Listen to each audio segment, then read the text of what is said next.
Ika-21 kabanata sa El Filibusterismo. Mga ayos ng Maynila. Nang gabing yaon, itatanghal sa Teatro Variedades ang Les Cloches de Corneville, isang operetang Pranses ni Mr. Huy. Ika-7:30 pa lamang ng gabi wala nang mabiling tiket. Napakahaba na ng hanay ng mga naghihintay na makapasok sa entrada general. Nagkakagulo sa takilya dahil marami pang walang tiket. Nang mag-iikawalo na, malaki na ang halaga ng mga inaalok na upuan. Ang mga hindi makapasok ay nagkasya na lamang sa pagtatanaw sa mga pumapasok na maagang nagsirating sa takot na maubusan ng upuan. Isang lalaki ang bukod tanging hindi interesado sa palabas. Siya'y matangkad, payat, at kinakaladkad ang isang paa sa kanyang paglakad. Camaron Cosido ang tawag sa kanya dahil sa kanyang mukhang kulay saga. Buhat siya sa angkang Espanyol, ngunit nabubuhay na parang hampas lupa. Pulubing nanlilimahid upang hiyain ang kanyang lahi. Sinasabing siya'y isang tagapagbalita. Sinalubong siya ng isang pandak na lalaki na nagpakita kay Camaron Cosido ng ilang pisong Mexicano. Nagkibit lamang siya ng balikat. Ang bagong dating ay kabaliktaran ni Camaron Cosido. Maliit siya, ngunit napakaluwag at napakahaba ng pang-itaas na kasuotan. Hanggang tuhod naman ang kanyang pantalon. Kayumanggi siya at balbasi ng mukha. Siya'y si Tio Kiko, na nabubuhay rin sa paglalathala at pagdidikit ng kartel ng mga dulaan. Binigyan ako ng malaking pabuya ng Pranses, ang sabi nitong nakangiti. Napabuti ang kalagayan ko sa pagdidikit ng mga kartel sa dulaan. Magkano naman kaya ang ibinibigay nila sa mga praile? Magpupunta sa kumbento ang buong kikitain ng palabas, ani Camaron Cosido. Sa mga praile? Ang nagtatakang tanong ni Tio Kiko. Ayon kay Camaron Cosido, dinudumog ng mga taong palabas dahil sa pagbabawal ni Padre Salvi. Higit na mabuting pang-akit sa mga tao ang pagbabawal ng mga praile, ang wika ni Camaron Cosido. Hati noon ang lipunan ng Maynila, may tutol sa palabas. Nangunguna rito sina Padre Salvi, Don Custodio at Padre Irene dahil sa may kahalayan ng palabas.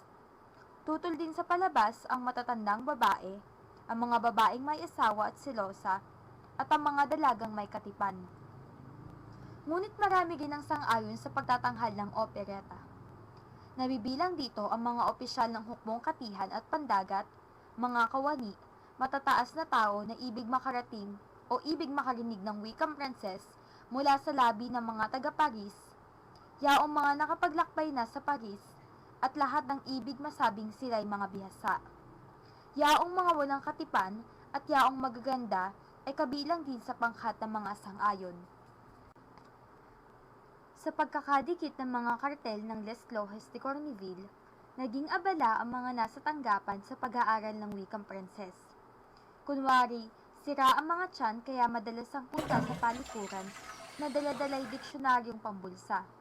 Ang iba naman, sa halip na magpalipas ng panahon sa pagbabasa ng pahayagan o pagkukwentuhan, ay nagbabasa ng mga kasaysayang limbag ng opereta o kaya ay nobelang Pranses. Bunga nito'y hindi nagagawa ang kanilang mga transaksyon sa tanggapan. Lahat ay pinababalik kinabukasan. Samantala, si Benzaib, sa kanyang panunuliksa sa palabas at pagsasali ng wikang Pranses sa Espanyol, ay naging ibayo ang pag-iingat na magkamali siya noon sa pagkakasalin ng pangalan ng isang tenor. Ipinamukha ito sa kanya at tinawag siyang walang muwang. Siya na itinuturing na tanging ulo na nag-iisip sa Pilipinas. Sa kabilang dako, pagala-gala si Camaron Cosido nang mapansin niya ang mga taong nagsusulputan mula sa iba't ibang dako. Naguhudyatan ang mga ito sa pamamagitan ng kindat at upo. Tila hindi tagalungsod ang mga ito at waring asiwa sa suot nilang Amerikana. Sa halip na lumantad upang makitang mabuti, Ang mga ito'y magkakalong sa dilim. Isang karwaheng dumadating ang tumanglaw sa pulutong ng 4 o 5 tao na nakikipag-usap sa isang tila militar. Makailang saglit, tinungo ng militar ang sasakyan at nakipag-usap sa nasa loob, na nakilala niyang si Simon. Narinig niya ang ganitong sagutan. Ang hudyat ay isang putok. Opo, huwag kayong mabahala. Ang general na may utos niyan, ngunit huwag niyong masasabi. Kapag sinunod ninyo ang aking utos, matataas kayo sa tungkulin. Nabigla sa narinig si Camarón Cosido sa kabila ng pagwawalang bahala. Ngunit muling nagkibit balikat at ibinulong sa sarili, ano sa akin kung bumagsak man ng langit? Nagpatuloy sa paglilibot si Camarón Cosido. Pagtapat niya sa 2 taong nag-uusap, narinig niya ang sinabi sa wikang Tagalog ng isang may kwintas na kalmen. Ang mga praile ay higit na malakas kaysa general. Huwag kang mangmang. Ang general ay aalis at may iwan ng mga praile.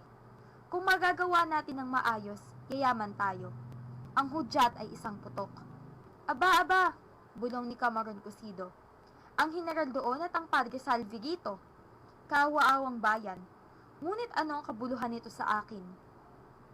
Samantala, patuloy ang pagdating ng mga manonood.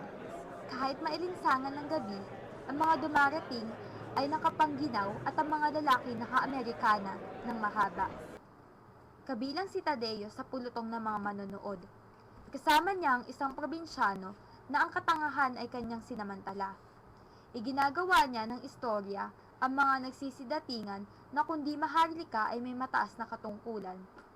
Sinasabi niya na malapit siya sa mga ito at may mga utang na loob sa kanya.